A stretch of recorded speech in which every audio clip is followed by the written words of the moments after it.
Crystal ladies மெய்யன்பர்களுக்கு உங்கள் பாரம்பரிய வைத்தியர் பிரபஞ்ச ஜோதிட ஆராய்ச்சியாளர் உங்கள் ராஜசூரியன். அற்புதம், ஆனந்தம். இப்போ குடல் சுத்தம் பேதி ஆகிறதுங்கிறது, அதாவது குடல் சுத்தம் இல்லாதவங்க என்ன நினைப்பாங்கன்னா பேதி ஆகணும் அப்படின்னு நினைப்பாங்க. அதாவது சுத்தமாக்கணும், குடலை சுத்தமாக்கணும் அப்படின்னு. நான் என்ன சொல்றேன், எனக்கு தெரிஞ்ச அனுபவத்தை சொல்லிடுறேன். இதுக்காக மருந்து மாத்திரையெல்லாம் தேடிட்டு இருக்க மாட்டான். நீங்க நாம் ஒரு விருந்தை கை கொண்டே அதை மருந்தாக்கி, விருந்தையே மருந்தாக்கி அருந்த ஆரம்பிச்சிட்டோம்னா குடல்ல இருக்கக்கூடிய பிரச்சனைகளை திருத்திக் கொள்ளலாம். குடல் சுத்தமாயிரும். குடல் சுத்தமாயிட்டா உடல் சுத்தமாகும், உடல் சுத்தமாயிட்டா உள்ளம் சுத்தமாயிரும். அதுதாங்க விஷயம், வேற ஒன்றும் இல்லை. மணிப்பூரக சக்கரம் சிறப்பாக இயங்க ஆரம்பிச்சுட்டா எல்லாமே சிறப்பாக இருக்கும். அதனால ஒரு 15 நிமிஷம் நீங்க என்ன பண்ணணும், உங்களுடைய தொப்புள் குழி மேல ஞாபகத்தை வச்சு பேசாம உட்காந்துக்கணும். இது ஒரு விஷயம். இந்த குடல்ல சிக்கல் இருக்குன்னு நினைக்கிறீங்கல்ல, மோஷன் ட்ரபிள், பல விஷயங்கள் முதல்ல சொல்லியிருக்கேன். மோஷன் ட்ரபிள், இந்த பேதி அப்படிங்கிற விஷயமே ஒரு தனித்துவமானது. நீங்க அதுக்குன்னு எஃபோர்ட் பண்ற மாதிரி இருக்கு. அந்த மாதிரிலாம் நீங்க நினைச்சிடவே கூடாது. மிக சாதாரணமாகவே கையாளணும் எல்லாத்தையுமே. தனி எஃபோர்ட் பண்ணி இந்த உடம்பு அவ்வளவு மோசம், அதாவது அவ்வளவு கடுமையானது இல்லை. அதாவது உடம்பு உள்ள இருக்க அவயங்கள்லாம் மிருதுவான, பலூனை விட மிருதுவானது குடல்லாம். நல்லா ஞாபகம். நீங்க உங்களுடைய திட்டம்லாம் என்னன்னு கேட்டா, ஒரு பெருசா உள்ள இதாகி போச்சு, ஜாம் ஆயிடுச்சு, அதை எடுக்க, அப்படிலாம் நினைக்கக்கூடாது. அப்ப லகுவா என்ன பண்ணலாம், அவ்வளவுதான். இப்ப என்னன்னா, இந்த கல் உப்பு இருக்கு பார்த்தீங்களா, 3 நிமிடங்கள சரியாகும். கல் உப்பு, அதாவது ஒரு எலுமிச்சம்பழத்துல 1/4 பகுதி, 2 அறுத்து அதுல அரை, 1/4 பங்கு 4ஆ வெட்டிடணும். ஒரு எலுமிச்சம்பழத்தை 4ஆ வெட்டினா ஒரு துண்டு மட்டும், கிட்டத்தட்ட ஒரு 1/2 லிட்டரு தண்ணி. உப்பு, கல் உப்பு கிட்டத்தட்ட ஒரு 3 டீஸ்பூன் 4 டீஸ்பூன் போடலாம். கொஞ்சம் உப்பு கரைக்கணும். இதுதான். இதுல எலுமிச்சம்பழத்தை, இந்த 1/4 பங்கு எலுமிச்சம்பழத்தை மட்டும்தான் புளியணும். அதுக்கு மேல சேர்க்கக்கூடாது. புளிஞ்சிடணும். வெது வெதுன்னு ஆகணும். நல்லா ஆத்திரணும். கொஞ்சம் ஒரு மாதிரியா தான் இருக்கும் உங்களுக்கு. இது பெரியவர்களுக்கு சொல்றேன். இதை காலையில குடிச்சிட்டு ஒரு 1/2 hour மட்டும் வெயிட் பண்ணுங்க. சுத்தமா உங்களுக்கு அது உங்களுக்கு டயர்ட்னஸும் ஆகாது, பேதியும் ஆயிரும், டயர்டே இருக்காது. இது இந்த ப்ரெஷர் நோயாளின்னு சொல்லக்கூடியவங்களுக்கு இதை பேதி ஆனவுடனே கொஞ்சம் வேக்கிற மாதிரி தெரியும். வேற ஒன்றும் நீங்க பயப்படுங்கிற அவசியம் இல்லை. அப்போதைக்கு வெந்நீரை சுட வச்சு, ஆற வச்ச வெந்நீர் இல்லை பச்சை தண்ணி, அதுக்கப்புறம் குடிச்சுக்கலாம். குடிச்சிட்டா கொஞ்சம் ஃப்ரீ ஆயிரும். அவ்வளவுதான், வேற ஒன்றும் இது ஒன்றும் பெரிய விஷயம். இந்த ப்ரெஷருங்கிறது என்னன்னு கேட்டீங்கன்னா, மன அழுத்தம், தசவாயுகளுடைய மாற்றங்கள், ஆழ்மன பாதிப்பு. அதாவது ஏதோ ஒன்றை பத்தியே திங்க் பண்ணிட்டு இருக்கிறது, கோபப்படுறது, கோபத்தினுடைய உச்சகட்டம், இதாங்க ப்ரெஷர், வேற ஒண்ணுமே இல்லை. இதை நம்ம இயற்கை இவ்வளவுதான். இதை நீங்க யாரெல்லாம் செஞ்சுக்கலாம், தப்பு இல்லை. குழந்தைகளுக்கு அப்படின்னு பார்க்கும்போது பேதி ஆகணும். அதாவது சின்ன பிள்ளைங்க, படிக்கிற சின்ன பிள்ளைங்க, அவங்களுக்குலாம் ஓம வாட்டர் போதும். வயிற்றில் உள்ள பிரச்சனையை சரி பண்ணிடும் ஓம வாட்ரு. ஓம இலைன்னு சொல்லுவாங்க, அது இதெல்லாம் சரி பண்ணு. இதை விட இன்னும் சிறப்புன்னு சொல்றேன். சின்ன குழந்தைங்களா, கை குழந்தைலாம் இருக்குல்ல, அதுல இருந்து 5 வயசு குழந்தை வரைக்குமே, நீங்களும் கூட பெரியவங்களுக்கும் அதை யூஸ் பண்ணலாம், ஆனால் கொஞ்சம் அதிகமாக யூஸ் பண்ணணும். தேன் இருக்கு பார்த்தீங்களா, சுத்தமான தேன் வச்சுக்கணும். சின்ன குழந்தைக்கு சொல்றேன், சுத்தமான தேனும். அதே போல வசம்பு இருக்கு, வசம்பை கருக்கணும்.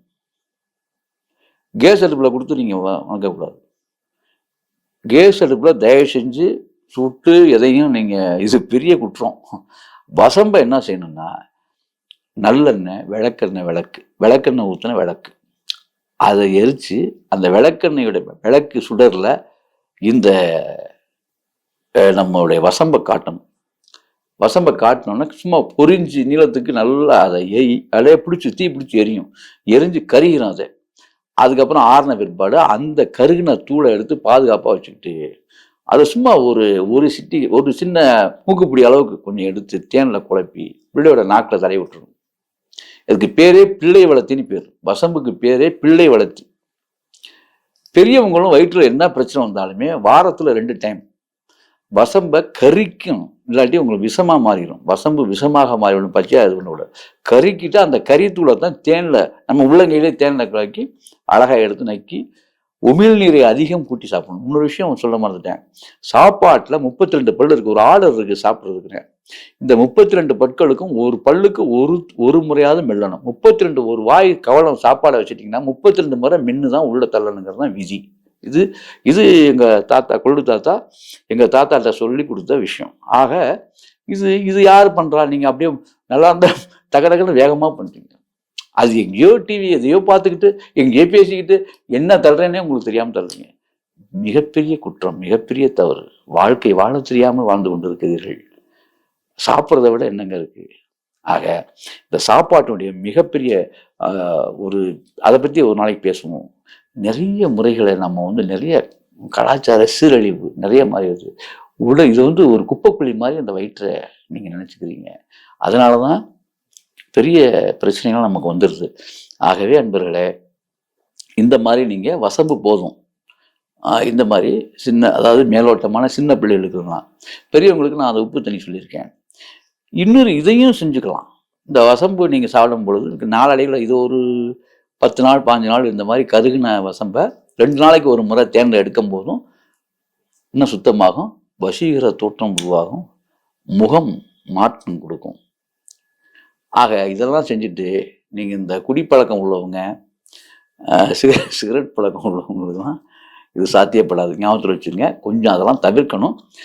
ஆனால் இதை செய்கிறதுனால ஒரு 50% நீங்கள் பாதுகாக்கப்பட்டுருவீங்க. அந்த பழக்கம் இருக்கவங்களுக்கு கூட இது தேவை. அதுக்காக அவங்க ஒதுங்கி போக வேண்டாம். நீங்கள் செய்யுங்க. நாளடைவில் அதாவது மன ஓட்டங்கள் மாற மாற நீங்களே விட்டுருவீங்க. அதெல்லாம் மனசை மாற்றிவிடும். ஆகவே அன்பர்களே, இந்த மாதிரி தொடர்ந்து செய்யுங்க. வயிற்று பிரச்சனை கண்டிப்பாக மாறிடும். நான் சொன்ன அந்த விஷயங்களை தொடருங்க. சுகபேதி ஆகும். சுகபேதி ஆவதற்கு நான் அருமையான ஒரு சின்ன சாதாரண விஷயம் என்னன்னா, அந்த கல்லுப்பை வெந்நீரில் கல்லுப்பை போட்டு நல்லா காய்ச்சி, அதாவது 1/2 லிட்டரு தண்ணிக்கு 4 டீஸ்பூன், 4 டீஸ்பூன்னா பெரிய ஸ்பூனை சொல்லுங்கள், 4 அதாவது மேக்சிமம் ஒரு 50 கிராம் உப்பு, கல் உப்பு. 50 கிராம் உப்பை 1/2 லிட்டர் தண்ணிக்கு போடணும். 50 கிராம் உப்பு போடணும். நல்லா கல் உப்பு நல்லா எடுத்து போட்டு நல்லா கொதிக்க விட்டுறணும். அதில் ஒரு எலுமிச்சம்பழத்துடைய 1/4 பங்கை மட்டும் புளிஞ்சு விட்டுட்டு அதை அப்படியே வெதுப்பாக இருக்கும்போது அப்படியே குடிச்சிடணும். உட்கார்ந்து தான் குடிக்கணும். உட்கார்ந்து இடது கையால் தான் குடிக்கணும். ஞாபகத்தில் வச்சுங்க.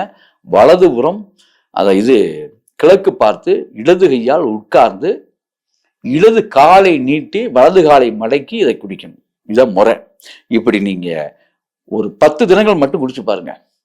அப்பவே நான் குடிச்சு இதெல்லாம் மிஞ்சி போனா 30 நிமிஷங்களுக்குள்ள உங்களுடைய வயிறு கிளியர் ஆயிடும். ஆனா சோர்வே வராது. அதுக்கப்புறம் விரும்பினதை நீங்க சாப்பிடலாம். சரியா? ஆகவே இதை செய்து சுகபேதியாகி சுகமாக வாழுங்கள். அற்புதம், ஆனந்தம்.